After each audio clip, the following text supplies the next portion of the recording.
ओम नमो भगवते वासुदेवाय। आप सभी का हमारे YouTube चैनल पर हार्दिक स्वागत है। प्रिय भक्तजनों, आज पौष मास शनिवार के दिन आइए सुने शनि देव जी की पौराणिक कथा। साथ में सुनेंगे सूर्य भगवान की कहानी।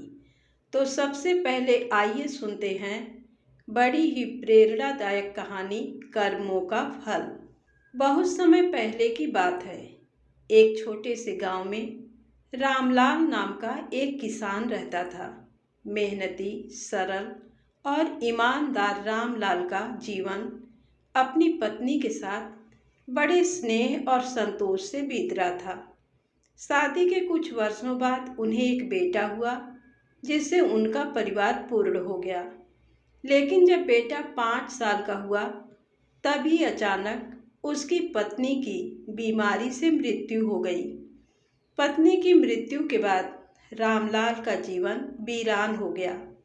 रिश्तेदारों और दोस्तों ने उसे समझाया, रामलाल, दूसरी शादी कर लो, बच्चे की देखभाल भी हो जाएगी और तुम्हारा जीवन भी आसान हो जाएगा। शुरू में वह नहीं माना, लेकिन 2-3 साल बाद उसने महसूस किया कि बेटे के भविष्य के लिए एक माँ की ज़रूरत है। अंततः उसने दूसरी शादी कर ली। नई पत्नी से भी उसे एक बेटा हुआ, लेकिन दुर्भाग्य से कुछ ही वर्षों में उसकी दूसरी पत्नी की भी मृत्यु हो गई। अब रामलाल अकेला था, लेकिन उसके पास दोनों बेटे थे। उसने बच्चों की परवरिश पूरी मेहनत से की। समय बीतता गया। बड़ा बेटा शादी के लायक हुआ तो रामलाल ने उसकी शादी धूमधाम से कर दी। लेकिन शादी के कुछ ही महीनों बाद रामलाल की भी मृत्यु हो गई। अब घर में बड़ा बेटा, उसकी पत्नी और छोटा सौतेला भाई साथ रहने लगे। बड़ा भाई और भाभी छोटे भाई का ख्याल तो रखते थे, लेकिन मन के किसी कोने में ये बात चुभती रहती थी कि वह सौतेली माँ का बेटा है। धीरे धीरे समय बीतता गया, पर नियति को कुछ और ही मंजूर था।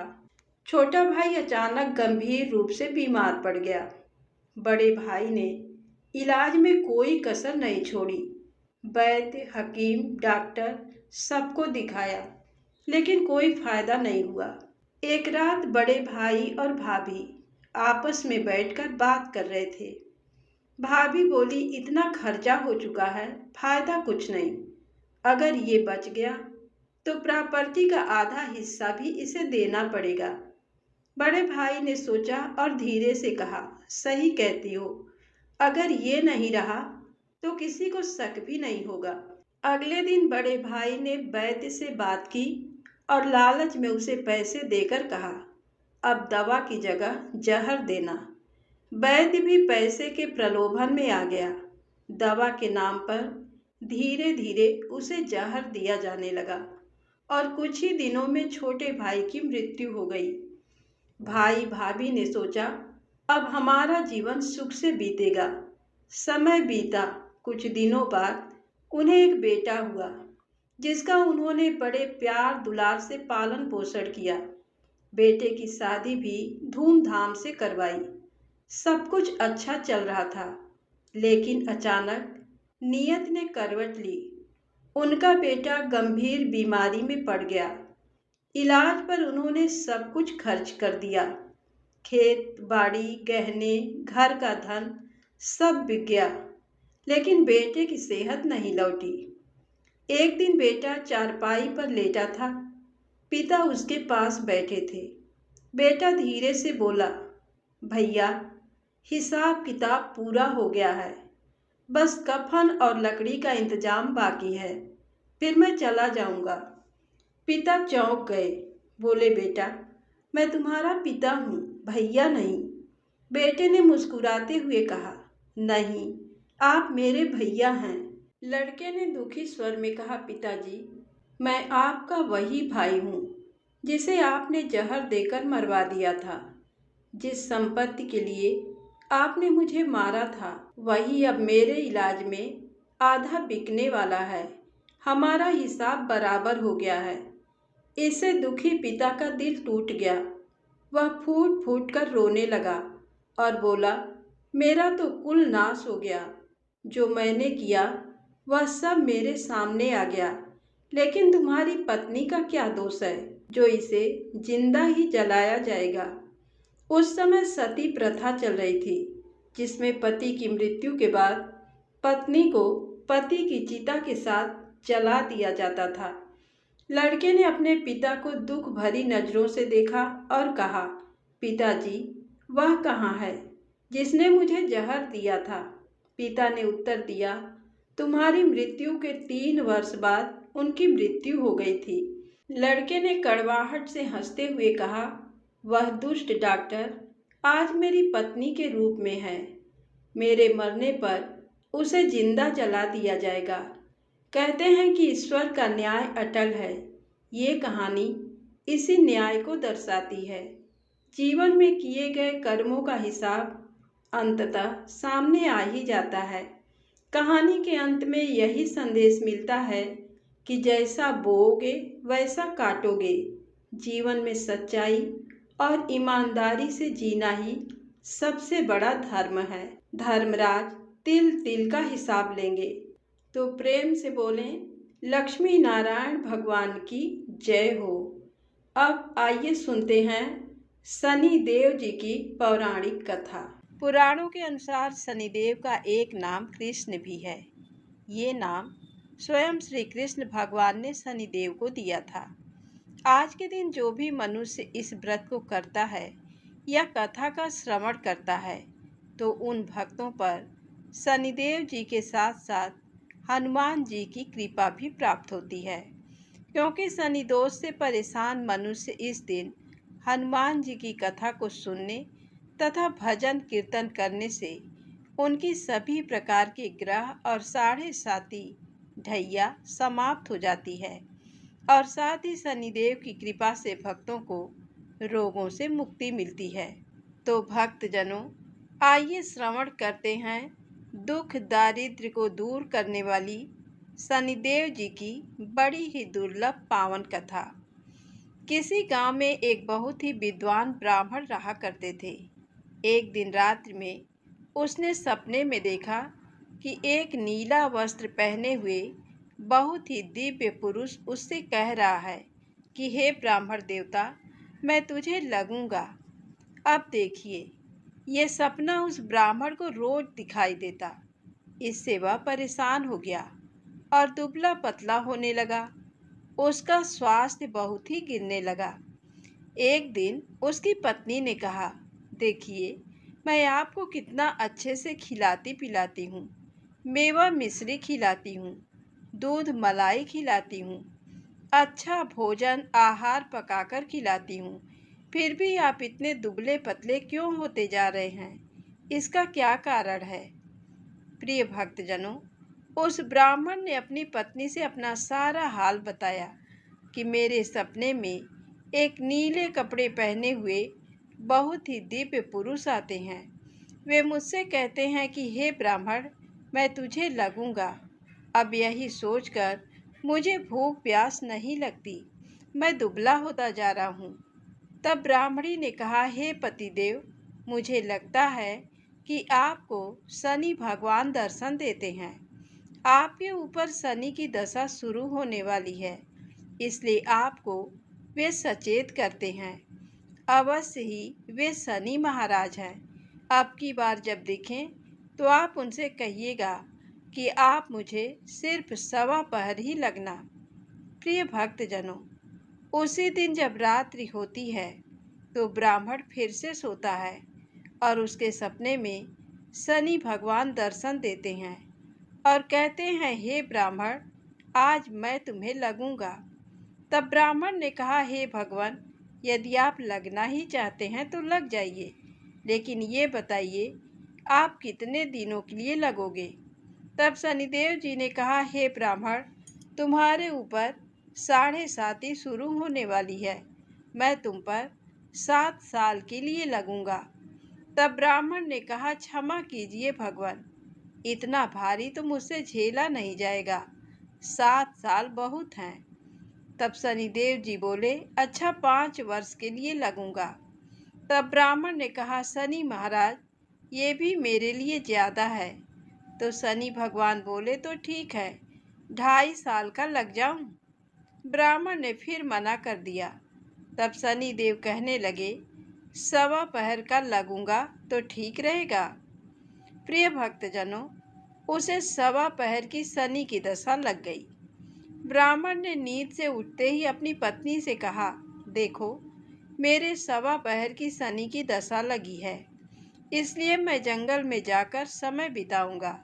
तुम मेरे खाने पीने का सारा सामान बांध दो और इस 1.25 पहर में कोई गाली भी दे तो उसे भी सुन लेना। ऐसा कहकर ब्राह्मण अपने घर से जंगल की ओर चल दिया। जंगल में ब्राह्मण एक पीपल के पेड़ के नीचे बैठ गया और हनुमान जी का पाठ करने लगा। 1 पहर बीत गया तो ब्राह्मण ने सोचा, बाकी का समय तो रास्ते में ही बीत जाएगा, और वहां से चल दिया। और रास्ते में चलते हुए उसे एक सब्जी मंडी दिखाई दी, तो उसने सब्जी मंडी में से एक बड़ा सा कद्दू खरीदा। कद्दू खरीदकर अपनी चादर में लपेटकर वहां से चल दिया। तभी रास्ते में शनि महाराज एक साधु का वेश बदलकर उसके पास आते हैं और कहते हैं, तुम्हारे चादर में क्या है? तो ब्राह्मण ने कहा, हे साधु महाराज, मेरी इस चादर में तो कद्दू है। साधु ने कहा, अच्छा कद्दू है तो दिखाओ। जब ब्राह्मण ने अपना चादर दिखाया तो आश्चर्य, उसमें तो उस राज्य के राजा के बेटे का कटा हुआ सर था। ये देखते ही साधु महाराज, जो कि शनि देव जी थे, उस ब्राह्मण को लेकर राज दरबार में पहुंच गए और राजा से कहने लगे, महाराज ये देखिए, ये दुष्ट दुराचारी आपके पुत्र की हत्या करके उसके सिर को काट के अपने चादर में लेकर घूम रहा था, इसे आप दंड दीजिए। प्रिय भक्तजनों, राजा ने जब सुना कि उस ब्राह्मण ने उसके पुत्र को मार दिया है, राजकुमार की हत्या कर दी है, तब राजा बहुत ही क्रोधित हुआ। उसने कहा, मुझे मत दिखाओ, मुझसे ये सब कुछ देखा नहीं जाएगा। हे सैनिकों, तुम इसे तुरंत ले जाओ और इसे सूली पर चढ़ा दो। जब नगर में ये समाचार हुआ कि राजा के पुत्र का सिर कट चुका है, एक ब्राह्मण ने उसकी हत्या कर दी है, तो नगर में हाहाकार मच गया और उस ब्राह्मण को सैनिक सूली पर चढ़ाने के लिए ले गए। जब फांसी पर चढ़ाने ही वाले थे, तब जैसा कि नियम होता है, मरने वाले से उसकी अंतिम इच्छा को पूछा जाता है। तो सैनिकों ने भी ब्राह्मण की अंतिम इच्छा को पूछा। सैनिकों ने कहा, हे ब्राह्मण, बताओ तुम्हारी अंतिम इच्छा क्या है? भक्तजनों, ब्राह्मण ने सोचा कि यदि किसी प्रकार कुछ समय के लिए फांसी रुक जाए तो शनि की दशा का 1.25 पहर पूरा हो जाएगा। ये सोचकर उसने कहा, भाई मैं बचपन से नित्य बालाजी की कथा कहता और सुनता आया हूँ। आज मरने से पहले अंतिम बार कथा कह लेने दो। अब क्या था, फांसी देने वाले सैनिकों ने उसकी आखिरी इच्छा पूर्ण होने तक फांसी को रोक दिया। कहानी कहते कहते 1.25 पहर पूरा हो गया, शनि की दशा खत्म हो गई। अब इधर देखिए, राजा का जो पुत्र था राजकुमार, वह जंगल से शिकार खेलकर वापस राजमहल में आ गया। राजमहल में राजकुमार को देखते ही राजा बड़ा ही प्रसन्न हुआ, लेकिन मन ही मन उसे डर भी लगा। यदि उस निर्दोष ब्राह्मण को फांसी चढ़ा दिया गया होगा तो ब्राह्मण हत्या का दोष लग जाएगा। राजा ने 2 घुड़सवार को जल्दी से फांसी घर की तरफ दौड़ाया और ब्राह्मण को आदर सहित दरबार में आने का हुक्म दिया। ब्राह्मण राज दरबार में उपस्थित हुआ तो राजा ने क्षमा याचना मांगते हुए कहा कि आपके बगल में जो चादर है उसे खोलकर दिखाओ। राजा की आज्ञा के अनुसार ब्राह्मण ने चादर खोली तो उसमें कद्दू था। राजा ने ब्राह्मण को बहुत सा धन दिया और पूछा, हे ब्राह्मण देवता, मुझे ये समझ में नहीं आया, इस सब के पीछे रहस्य क्या है? ये सब क्यों हुआ? आखिर ये सब था क्या? तब ब्राह्मण ने कहा, हे महाराज, मुझे सवा पहर की शनि की दशा लगी थी, इसलिए ये सब कुछ हुआ। राजा ने कहा, हे ब्राह्मण, शनिदेव की दशा किस प्रकार चलती है? तो ब्राह्मण ने कहा, हे राजन, यदि राजा या सेठ को ये दशा लगती है तो काला हाथी या काला घोड़ा दान करना चाहिए। गरीब को शनि की दशा लगती है तो पीपल की पूजा करनी चाहिए और शनि की कहानी सुननी चाहिए। तिल, तेल और काला उड़द आदि का दान करें। काले कुत्ते को तेल चुपड़ी रोटी खिलाएं तो शनि की दशा उतर जाएगी। राजा ने उस ब्राह्मण को कद्दू वापस कर दिया। अब घर जाकर ब्राह्मण ने कद्दू अपनी पत्नी को दिया।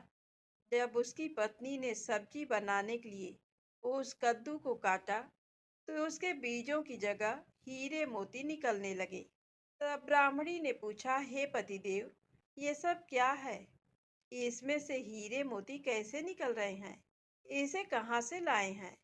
तब ब्राह्मण ने कहा, हे प्रिय, जब शनि की दशा लगी थी तो ये कद्दू कुंवर का सिर बन गया था, और जब दशा उतरी है तो शनि महाराज ने कैसे निहाल कर दिया, हमें माला माल कर दिया। हे शनि देवता, जैसे ब्राह्मण को शनि की दशा लगी वैसे किसी को भी शनि की दशा ना लगे। जैसे ब्राह्मण को धन दौलत मिला वैसे सबको धन दौलत मिले। कथा कहानी कहते सुनते हुंकार भरते सबको मिले। तो बोलिए श्री शनिदेव महाराज की जय हो।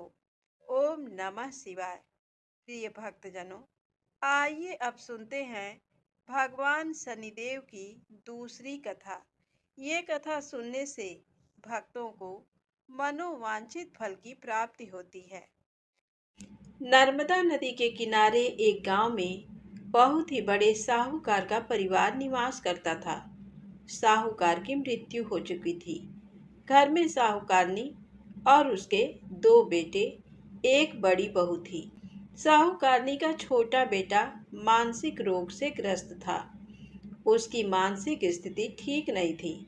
साहूकारनी की बड़ी बहू तारा को विवाह के कई वर्ष बीत गए थे, पर अभी तक उसे संतान नहीं हुई थी। तारा को सदैव यही भय था कि कहीं उसके पति संतान पाने के लिए दूसरा विवाह ना कर लें। यदि उसके पति ने दूसरा विवाह कर लिया तो उसे सौतन का दुख सहना पड़ेगा। इसी डर से तारा ने एक योजना बनाई और उसने अपने घर में काम करने वाली नौकरानी चंदा से अपने देवर चंदन का विवाह कराने के लिए अपनी सास साहूकारनी तथा अपने पति को मना लिया। चंदा स्वभाव से बड़ी ही दयालु तथा कृष्ण भक्त थी। वह बचपन से ही उसी साहूकार के घर में काम करती थी। उसका अपना कोई नहीं था। अब चंदा का विवाह मानसिक रोगी चंदन से करा दिया गया। कुछ साल बाद चंदा ने एक सुंदर पुत्र को जन्म भी दिया, किंतु चंदा की जेठानी तारा ने चंदा का बच्चा छीन लिया और उसे घर से धक्के मारकर बाहर निकाल दिया। और तारा ने अपने पति को भी अपने पक्ष में कर लिया। बेचारा चंदन तो मानसिक रोगी था, वह कर भी क्या सकता था, और वह साहूकारनी चाह कर भी कुछ ना कर सकी। दरअसल में ये तो तारा की चाल थी। उसने तो कभी चंदा को अपनी देवरानी माना ही नहीं। वह तो सिर्फ चंदा से उसका बच्चा लेना चाहती थी ताकि उसे पाल पोस कर अपना नाम दे सके। अब देखिए, चंदा के बार बार रोने गिड़गिड़ाने पर भी तारा नहीं मानी और उसे गांव से ही निकाल दिया। अब चंदा गांव गांव भटकने लगी। भटकते भटकते वह कृष्ण जी के एक पुराने मंदिर में पहुंच गई। वहीं पर उसने प्रभु से न्याय की गुहार लगाई। वह अपना सर भगवान की चौखट पर पटकने लगी और लगातार ओम कृष्णाय नमः मंत्र का जप भी करती रही। तो प्रिय भक्तजनों, उस स्त्री की करुण पुकार न्याय के देवता शनि देव ने सुनी तथा भगवान श्री कृष्ण के आदेश से तुरंत चंदा के पास उपस्थित हो गए और साधारण मनुष्य का रूप धारण करके उसे अपने आप को कष्ट न पहुंचाने के लिए कहा और कहा, हे बहन, तुम भगवान श्री कृष्ण पर विश्वास रखो और ओम श्री कृष्णाय नमः मंत्र का जप करती रहो। तुम्हारा अवश्य ही कल्याण होगा। तुम्हारे जो भी दुख हैं सब भगवान श्री कृष्ण हर लेंगे और शनिदेव की कृपा से तुम्हारा मंगल होगा। ये सुनकर चंदा भगवान श्री कृष्ण की आराधना में लग जाती है और शनिदेव का ध्यान करते हुए ओम कृष्णाय नमः मंत्र का जप करने लगी। अब शनिदेव एक साधु का वेश बदलकर साहूकार के घर पहुंच गए और अलख निरंजन का अलख जगाने लगे। तब घर से बाहर साहूकारनी निकली और उसने भिक्षा देकर उन्हें प्रणाम किया। तब साधु रूपी शनिदेव ने कहा, हे देवी, मैंने सुना है आपके घर में कोई मानसिक रोगी है। मैंने 7 सालों से हिमालय के जंगलों में भटकते हुए बहुत ही दुर्लभ जड़ी बूटी इकट्ठी की है जो हर प्रकार के रोगों को समाप्त कर देती है। यदि आप कहें तो मैं आपके घर के मरीज को ठीक कर सकता हूँ। उस साहूकारनी ने कहा, हे महात्मा, अहो भाग्य जो आप यहाँ पधारे। हाँ महाराज जी, मेरा छोटा बेटा जो कि दिमागी रूप से बीमार है, आप उसे ठीक कर दीजिए। आप जो चाहेंगे मैं वह आपको दूंगी। आइए, घर के अंदर आइए। साहूकारनी ने अपने बेटे चंदन को साधु महाराज को दिखाया, जो अब चंदा के चले जाने से बहुत ही दुखी था। साधु महाराज ने अपने कमंडल से जल निकालकर उसे अभिमंत्रित करके चंदन को पीने के लिए दिया। अब उस जल को पीते ही चंदन बिल्कुल ठीक हो गया और साधु महाराज ने तारा को भी बहुत समझाया कि वह चंदा का बच्चा उसे वापस कर दे और अपनी गलती को स्वीकार कर ले, किंतु वह नहीं मानी। वह तो उल्टे ही साधु महाराज को डांटने लगी, यहाँ तक कि चंदन के ठीक होने से उसे ईर्ष्या करने लगी। इस बात से रुष्ट होकर भगवान शनिदेव की दशा तारा को लग गई और वह मानसिक रोगी हो गई। उसका एक हाथ लकवा से ग्रस्त हो गया। साधु महात्मा के बताए अनुसार चंदन अपनी पत्नी चंदा को घर ले आया और अपनी पत्नी, बच्चे और माँ के साथ हंसी खुशी जीवन व्यतीत करने लगा। प्रिय भक्तजनों, तारा को शनिदेव ने उसके कर्मों का फल दिया और चंदा के सिर्फ ओम कृष्णाय नमः मंत्र का जप करने से उस पर कृपा बरसाई और उसका बच्चा, पति, परिवार वापस मिल गया। उसका पति भी स्वस्थ हो गया। जय शनिदेव, जय जय शनिदेव। ओम नमः शिवाय। प्रिय भक्तजनों, साढ़े साती क्या होती है? इससे लोग क्यों डरते हैं? ये सही है कि साढ़े साती के समय व्यक्ति को कठिनाइयों और परेशानियों का सामना करना पड़ता है, किंतु इससे डरने और घबराने की कोई बात नहीं। इसमें कठिनाई और मुश्किल हालात जरूर आते हैं, परंतु इस समय व्यक्ति को कामयाबी भी मिलती है। बहुत से व्यक्ति साढ़े साती के प्रभाव से सफलता की ऊंचाइयों पर पहुंच जाते हैं। साढ़े साती व्यक्ति को कर्मशील बनाता है और उसे कर्म की ओर ले जाता है। अभिमानी, हठी और कठोर व्यक्तित्व वाले व्यक्ति से ये काफ़ी मेहनत करवाते हैं। साढ़े साती के 3 चरण होते हैं। साढ़े साती का पहला चरण नज़दीकी रिश्तेदारों और जातक को प्रभावित करता है। साढ़े साती का दूसरा चरण व्यापार और गृहस्थी को प्रभावित करता है। साढ़े साती का तीसरा चरण परिवार और स्वास्थ्य को प्रभावित करता है। भगवान शनिदेव न्याय के देवता हैं। ये कभी भी किसी को ऐसे दंड नहीं देते। यदि दंड देते हैं तो उसे उसके साथ बहुत ही बड़ी शिक्षा भी देते हैं। जैसे एक माता अपने पुत्र की गलती पर उसे दंड देती है, उसकी भलाई के लिए, उसे सही मार्ग पर जाने के लिए, ठीक वैसे ही शनिदेव कर्म और न्याय के पथ पर चलने के लिए मनुष्य को दंड देते हैं, ताकि वह डरकर आगे ऐसा कार्य ना करे और अपने जीवन को सरल और सार्थक बनाए। भगवान शनिदेव तो न्याय के मूर्ति हैं। इनकी पूजा और भक्ति करके व्यक्ति धन ऐश्वर्य से संपन्न हो जाता है और सफलता की नई ऊंचाइयों को छूता है। जीवन में तरक्की करता है। घर में सुख समृद्धि वैभव का आगमन होता है और व्यक्ति का जीवन बड़ा ही सुखमय हो जाता है। शनिदेव भगवान को प्रसन्न करने के लिए शनिवार के दिन पीपल के पेड़ के नीचे शाम को दिया अवश्य जलाएं और कुत्ते को तेल से चुपड़ी रोटी खिलाएं। शनिवार को जल में तिल डालकर पीपल को चढ़ाएं। इससे शनिदेव अत्यंत प्रसन्न होते हैं और ओम कृष्णाय नमः महामंत्र का जप भी करें। तो बोलिए श्री शनिदेव महाराज की जय हो। अब सुनिए हनुमान जी की कथा। पौराणिक कथा के अनुसार बहुत समय पहले की बात है। एक साहूकारनी थी। उसका बेटा और बहू थे।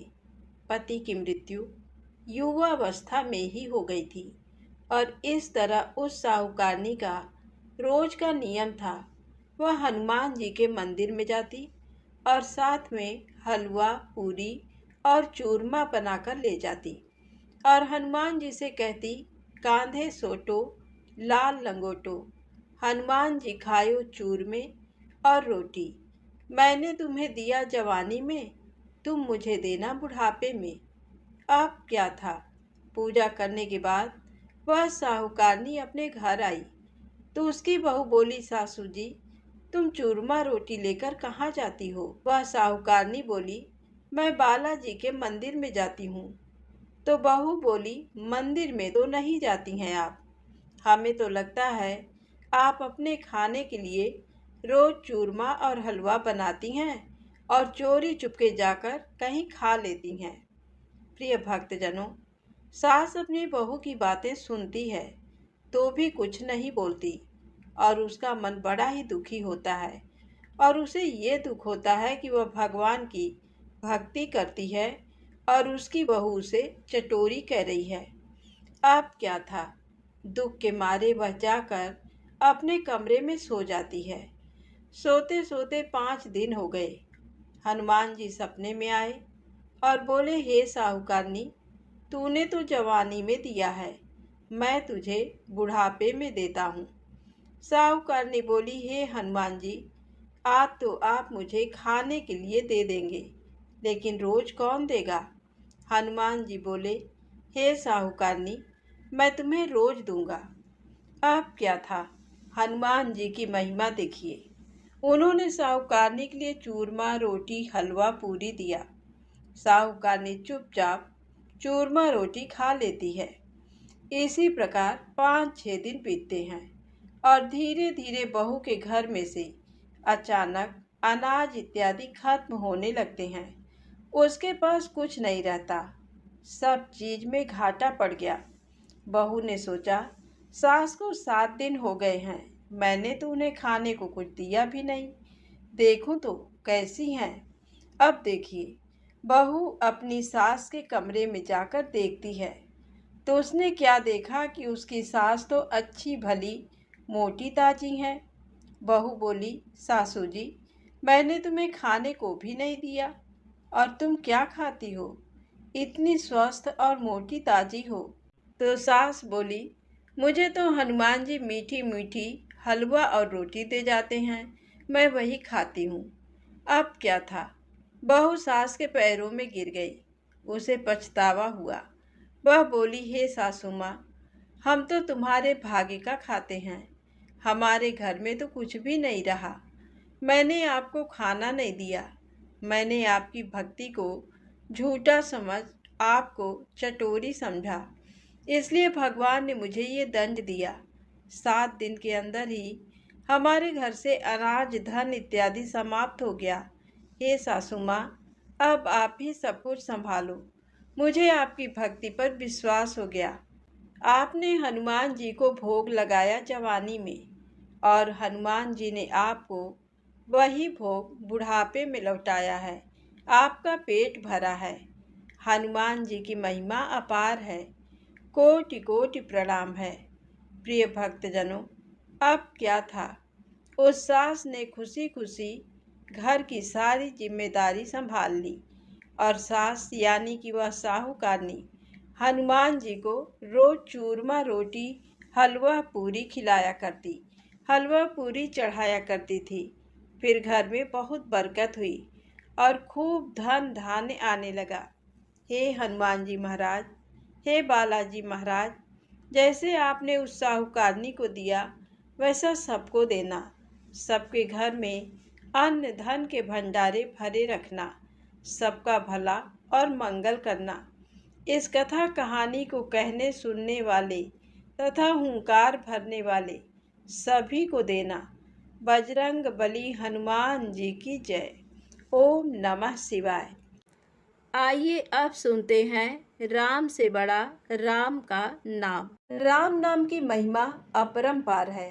राम नाम के जाप से पत्थर भी तर जाते हैं। राम नाम ऐसा महामंत्र है जिसे जपने के लिए किसी नियम या विधान की आवश्यकता नहीं है। राम का नाम हम सुख में दुख में किसी के जन्म पर मरण पर कहीं भी ले सकते हैं। लंका युद्ध से पहले जब हनुमान जी सीता माता का पता लगा कर आ गए और समुद्र देव ने श्री राम को समुद्र पर सेतु बनाने का सुझाव दिया। समुद्र पर सेतु निर्माण के लिए सारी वानर सेना कार्य कर रही थी। श्री राम देख रहे थे। उनका नाम लिखकर पत्थर पानी में डालते हैं तो वह तर जाते हैं। श्री राम मन में विचार करने लगे कि मेरे नाम से पत्थर तर जाते हैं तो समुद्र में मेरे द्वारा डाला गया पत्थर भी तर जाएगा। लेकिन जैसे ही श्री राम ने पत्थर पानी में डाला तो वह डूब गया। श्री राम विस्मित हुए कि ऐसा क्यों हुआ। हनुमान जी ये सारा प्रसंग देख रहे थे। हनुमान जी पूछने लगे कि प्रभु क्या सोच रहे हैं। श्री राम कहने लगे कि हनुमान, जिस पत्थर पर मेरा नाम लिखा है वह पत्थर तर रहे हैं, लेकिन पानी में मेरे द्वारा डाला गया पत्थर क्यों डूब गया। हनुमान जी कहने लगे कि प्रभु, आपके नाम को धारण करने के कारण पत्थर पानी में तैर रहे हैं, लेकिन जिन पत्थरों को आप स्वयं त्याग रहे हैं उनको डूबने से कौन बचा सकता है। अर्थात श्री राम का नाम भवसागर से तारने वाला है। हनुमान जी ने सिद्ध किया राम से बड़ा राम का नाम। कहा जाता है कि जब श्री राम अयोध्या के राजा बने तो उनकी सभा में बहस हुई कि राम बड़े या फिर राम का नाम बड़ा। नारद जी कहते थे कि राम का नाम बड़ा और बाकी सभी सभाजन कहते थे कि राम बड़े। अपने वचन को सिद्ध करने के लिए नारद जी ने एक युक्ति लगाई। जब हनुमान जी सभा में आए, उन्होंने हनुमान जी को सभी ऋषि मुनियों को प्रणाम करने के लिए कहा, लेकिन महाराज श्री विश्वामित्र के बारे में उन्हें कुछ नहीं बताया, इसलिए उन्होंने प्रणाम नहीं किया। उधर विश्वामित्र जी को जाकर बोल दिया, हनुमान ने आपको प्रणाम नहीं किया, उन्होंने आपका अपमान किया है। विश्वामित्र जी ने श्री राम से कहा कि हनुमान ने मेरा अपमान किया है, इसे मृत्यु दंड दे दो। जब हनुमान जी को पता लगा कि श्री राम जी उन्हें मृत्यु दंड देने वाले हैं तो वह एक पेड़ के नीचे जाकर बैठ गए और राम राम की धुन जपने लगे। राम नाम रटते रटते उनका ध्यान लग गया। जब श्री राम जी वहां पहुंचे तो उन्होंने हनुमान जी पर बहुत से तीर चलाए, पर हनुमान जी का एक बाल भी बांका नहीं हुआ। लेकिन अपने गुरु की आज्ञा को पूरा करने के लिए राम जी ने उस पर ब्रह्मास्त्र भी चलाया, लेकिन वह भी विफल हो गया। ऐसा इसलिए हुआ क्योंकि हनुमान जी लगातार राम राम जप रहे थे। ऋषि वशिष्ठ ने फिर ऋषि विश्वामित्र से कहा कि आप राम को इस धर्म संकट से निकाल दो। हनुमान राम राम रट रहे हैं, इसलिए हनुमान का एक बाल भी बांका नहीं हो रहा। उधर श्री राम अपने गुरु की आज्ञा पूरी ना कर पाने के कारण परेशान थे। फिर विश्वामित्र ने श्री राम को अपने वचन से मुक्त कर दिया। फिर नारद जी ने बताया कि हनुमान ने ऋषि विश्वामित्र का अपमान नहीं किया। मैंने जानबूझकर उन्हें ऋषि विश्वामित्र के बारे में बताया ही नहीं था, क्योंकि मैं सिद्ध करना चाहता था कि राम से बड़ा राम का नाम है। प्रेम से बोले हनुमान जी महाराज की जय हो। अब आइए सुने भगवान सूर्यदेव की पौराणिक कथा। मध्य देश में भद्रेश्वर नाम से प्रसिद्ध एक चक्रवर्ती राजा थे। वे बहुत सी तपस्याओं तथा नाना प्रकार के व्रतों से पवित्र हो गए थे। प्रतिदिन देवता, ब्राह्मण, अतिथि और गुरुजनों का पूजन करते थे। उनका बर्ताव न्याय के अनुकूल होता था। वे स्वभाव के सुशील तथा विधान के पारगामी विद्वान थे। वे सदा सद्भाव पूर्वक प्रजाजनों का पालन करते थे। एक समय की बात है, उनके बाएं हाथ में श्वेत कुष्ठ हो गया। वैद्यों ने बहुत कुछ उपचार किया, किंतु उससे कोढ़ का चिन्ह और भी स्पष्ट दिखाई देने लगा। तब राजा ने प्रधान प्रधान ब्राह्मणों और मंत्रियों को बुलाकर कहा, विप्रगण, मेरे हाथ में एक ऐसा पाप का चिन्ह प्रकट हो गया है जो लोक में निंदित होने के कारण मेरे लिए दुस्सह हो रहा है। अतः मैं किसी महान पुण्य क्षेत्र में जाकर अपने शरीर का परित्याग करना चाहता हूँ। ब्राह्मण बोले, महाराज, आप धर्मशील और बुद्धिमान हैं। यदि आप अपने राज्य का परित्याग कर देंगे तो ये सारी प्रजा नष्ट हो जाएगी, इसलिए आपको ऐसी बात नहीं कहनी चाहिए। प्रभु, हम लोग इस रोग को दबाने का उपाय जानते हैं। वह ये है कि आप यत्नपूर्वक महान देवता भगवान सूर्य की आराधना कीजिए। राजा ने पूछा, विप्रवरों, किस उपाय से मैं भगवान भास्कर को संतुष्ट कर सकूंगा? तब ब्राह्मण बोले, राजन, आप अपने राज्य में ही रहकर सूर्य देव की उपासना कीजिए। ऐसा करने से आप भयंकर पाप से मुक्त हो स्वर्ग और मोक्ष दोनों प्राप्त कर सकेंगे। ये सुनकर सम्राट ने उन श्रेष्ठ ब्राह्मणों को प्रणाम किया और सूर्य की उत्तम आराधना आरंभ की। वे प्रतिदिन मंत्र पाठ, नैवेद्य, नाना प्रकार के फल, अर्घ्य, अक्षत, जपा पुष्प, मदार के पत्ते, लाल चंदन, कुमकुम, सिंदूर, कदली पत्र तथा उसके मनोहर फल आदि के द्वारा भगवान सूर्य की पूजा करते थे। राजा गूलर के पात्र में अर्घ्य सजाकर सदा सूर्य देवता को निवेदन किया करते थे। अर्घ्य देते समय वे मंत्री और पुरोहितों के साथ सदा सूर्य के सामने खड़े रहते थे। उनके साथ आचार्य, रानियां, अंतःपुर में रहने वाले रक्षक तथा उनकी पत्नियां, दास वर्ग तथा अन्य लोग भी रहा करते थे। वे सब लोग प्रतिदिन साथ ही साथ अर्घ्य देते थे। सूर्य देवता के अंगभूत जितने व्रत थे, उसका भी उन्होंने एकाग्रचित्त होकर अनुष्ठान किया। क्रमशः 1 वर्ष व्यतीत होने पर राजा का रोग दूर हो गया।